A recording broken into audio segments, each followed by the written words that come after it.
कंधार आणि आपल्या या सगळ्या लोह्या भागातील भाजपाचे सर्व उमेदवार उपस्थित, फार मोठा जनसमुदाय, बंधू भगिनी आणि सहकारी मित्रांनो, सर्वप्रथम आदरणीय देवा भाऊंचं जोरदार टाळ्यांनी या ठिकाणी लोह्यामध्ये आपण सर्वांनी स्वागत केलं पाहिजे.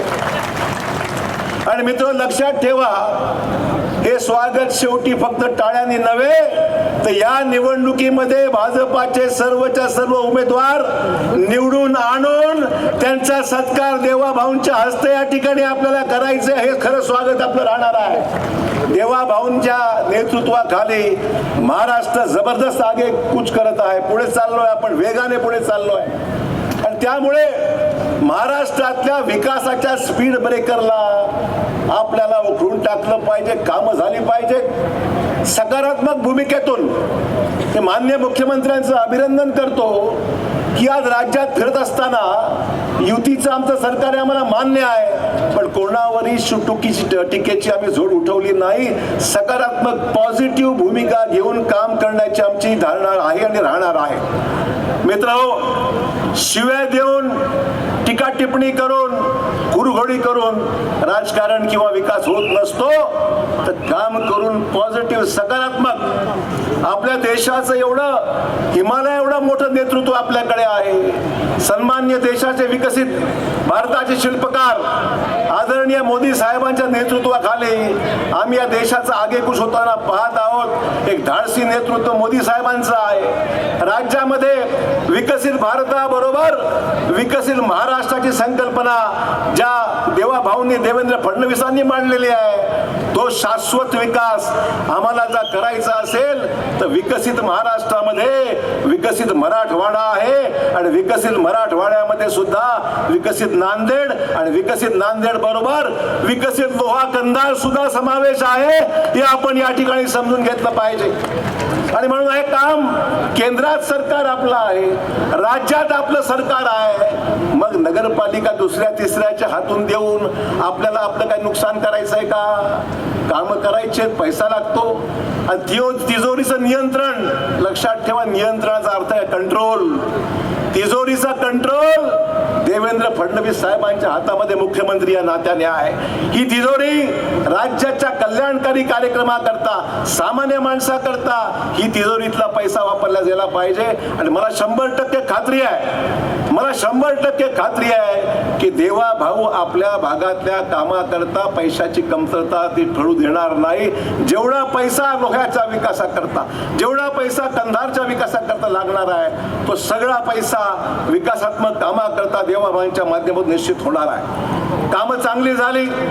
हायवे पाहतोय, गडकरी साहेबांच्या नेतृत्वाखाली आमचा हायवे तर बीडकडे जायला, लातूरला जायला, नांदेडला जायला, विदर्भात जायला उत्तम रस्ते झाले.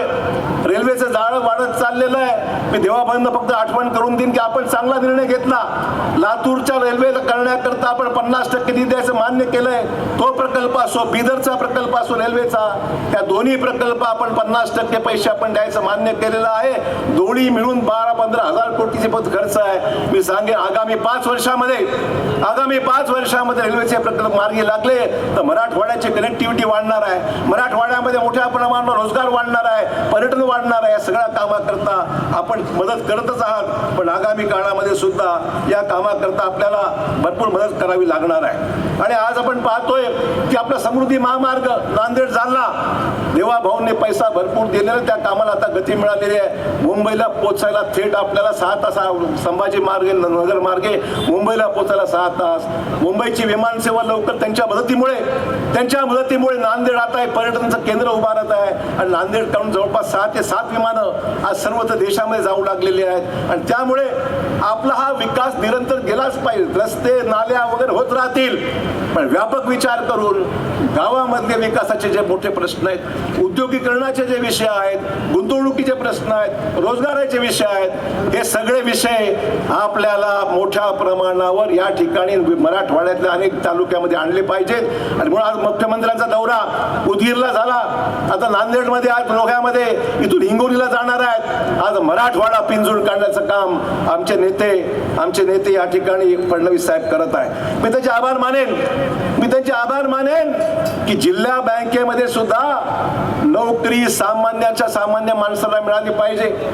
कुठेही तिथे भांगण मला ऐकतोय या नोकऱ्या कशा देणार होते, काय ठरलं होतं अगोदरच काही लोकांचं. पण देवाभाऊनी निर्णय घेतला ही जी काही भरती आहे ती पारदर्शक पद्धतीने झाली पाहिजे. मग ते IBPS असो, TCS असो, MKCL असो, अशा नामांकित कंपन्यांच्या माध्यमातून जिल्हा बँकेची आपल्याकडेच नव्हे तर राज्यामध्ये सर्वत्र भरती करत असताना कुठेही भ्रष्टाचाराला थारा मिळू नये आणि सामान्य माणसाला त्या ठिकाणी त्याच्या मुलांना गुणवत्तेप्रमाणे आणि लोकल लोकांना, स्थानिक लोकांना 80% तरी नोकऱ्या त्या ठिकाणी देता आल्या पाहिजेत. हा महत्त्वपूर्ण निर्णय घेतलेला आहे आणि त्यामुळे मला वाटतं की पारदर्शकता आहे, काम करायची इच्छाशक्ती आहे, काम करायला त्यांना मनापासून कुठेही काम सावरणे घेऊन जा ते या ठिकाणी करत आहे. आणि म्हणून मला दिसतंय की आज हा पहिला वेळ आहे की भाजपला एवढ्या मोठ्या प्रमाणावर तिकिटाची मागणी आहे. याच्यासाठी आहे की वर मोदी साहेबांची विकसित देशाची कल्पना, आज देवाभाऊंचं लक्ष महाराष्ट्राच्या अविकसित भागामध्ये मदत करण्याची भावना.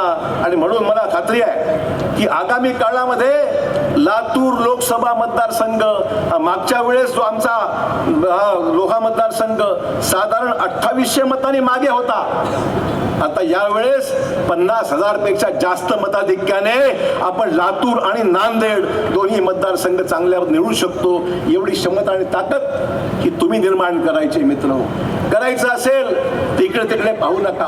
आज आपले दोन्ही उमेदवार आपण पाहतोय, गजानन सूर्यवंशी असो किंवा आमचे या ठिकाणचे उमेदवार कंधारचे गंगाप्रसाद यन्नावर असो, अतिशय उत्तम उमेदवार आहे. आणि ज्याचं नावच गजानन आहे आणि दुसरीकडे कोण आहे न बोललेलं बरं, त्यांना उमेदवार मिळत नव्हता. नाव आहे शरद पवार.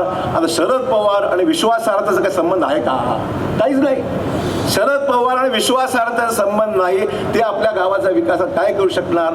2 महिन्यापूर्वी इकडे आता तिकडे अशा पद्धतीने जर उमेदवार देत असतील, हे तुमच्यापेक्षा स्वतःचा विकास करण्या माध्यमातून आणि स्वतःचं काम करून घेण्याच्या इतपत एवढंच काम होणार आहे. गावामध्ये विघ्न दूर करणारा गजानन पाहिजे आणि कंधारमध्ये यन्नावर पाहिजे. आणि ही सगळी टीम भाजपाच्या कमळ या निशाणीवर सर्व जे आमचे उमेदवार आहेत त्यांना आपण विजयी करावं अशी माझी आग्रहाची विनंती मी आपल्याला करत आहे. आमचा जाहीरनामा पहा, आमचा वचननामा पहा. एक एक महत्वाचं काम ज्याला देवाभाऊंचा पूर्ण आशीर्वाद आहे ते 100% विजय होतील ही मी गॅरंटी आपल्या सर्वांकडून अपेक्षित करतो. आपली रजा घेतो.